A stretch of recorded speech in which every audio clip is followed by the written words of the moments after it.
Hi guys! It is the end of June, can you believe it? And so I am back for another monthly recap video where I will share with you the top books I've read in June. First, let's talk about my top books in June. I actually had a really good reading month based on my Goodreads. I was looking at it just now and I'm like, this is a really good reading month. So there are actually going to be more than 5 books on the list this time. So the first book that I read this month, let me double check. Yeah, the first book that I read and loved this month was Mortal Heart by Robin Lefevers. I know it's coming out ages from now, but I promised a friend that I would lend her my ARC from BA, so I read it and loved it. A more fitting conclusion could not have been written for the His Fair Assassin series, and if you haven't read the series yet, I suggest you do before the 3rd book comes out this November.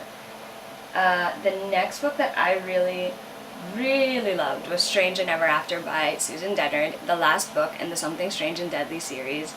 I had the ARC in my possession for a while, ARC, but I didn't want to read it because I didn't want it to end, and when I finally read it, oh my goodness, all of the feels, all of them.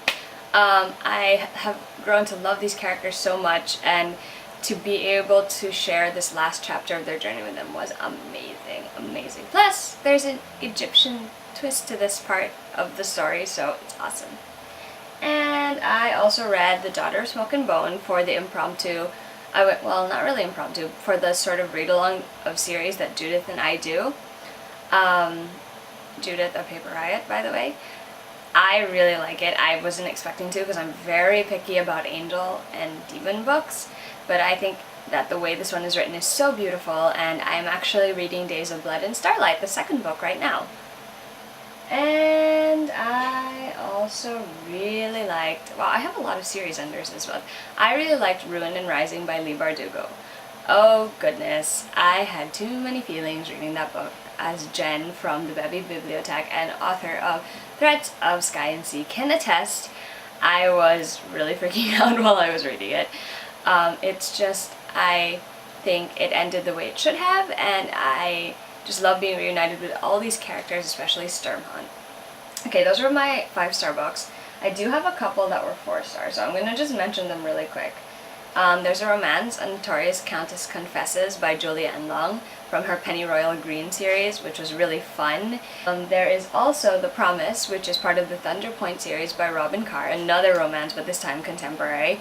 And I just love being reunited with the characters, being back in Thunder Point, and it was just nice to see Scott Grant, the doctor of the town, finally meet his match. And then there's a book that at least Judith's co-blogger from Paper Riot lent me, and is Love and Other Foreign Words. The MC of that is hilarious. I loved her so much, and I think that this book is really funny.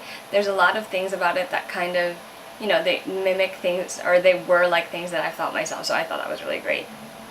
And then, I read really early Top 10 Clues Your Clues by Liz Zukas or Kuka? I'm not sure. I hope that either one was correct. It is so fun. I haven't read her other book, Ask Again Later, but now I will, because I really enjoyed Top 10 Clues Your Clues. It's not coming out for a long time, but oh my god, it was hilarious. Oh, and I got to read Sinner by Maggie Stiefvater. I am just so happy that I was reunited with Cole and Isabel and got to see another chapter of their story, and it's so good, you guys. The writing's a little different from what I'm used to from her, but I loved it. And I read 2 Miranda Keenly books, Racing Savannah and Breathe Annie Breathe, both of which I loved. I liked being back in 100 Oaks, but even more than that, this new generation of characters is so much fun to read about. And there were special appearances from the first generation of 100 Oaks characters, so that was really great. And I also read a really good fantasy novel, The Queen of the Tearling by Erica Johansson. That one's pretty big, like it's a huge book, but I tore through it. It was really good. I wasn't expecting to fall in love with it as much as I did, but I'm glad I did, because now I'm excited for book 2. Okay, well, personally, it's been fun because the weather's getting warmer, so we've been outside a whole lot more. I actually get to watch, or I'm going to get to watch The Script and One Republic in concert tomorrow, which is awesome, and there's going to be a beach day as well, which is great.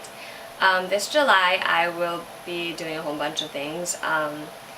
First, I will probably be celebrating July 4th with one of my good friends here in New York, and And the week after, I get to do a special project when I visit Rachel of Hello Chelly in New Jersey.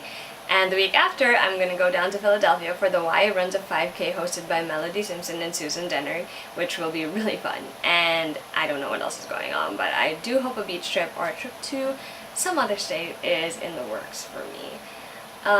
This June has been pretty great. It's gone by pretty fast. It's been hot and it's been cold. I think one of the fun things about it is the whole World Cup thing, because it's gotten crazy. Team USA! Other than that, yeah, pretty much normal life. Alright guys, see you next month for another monthly recap. Bye!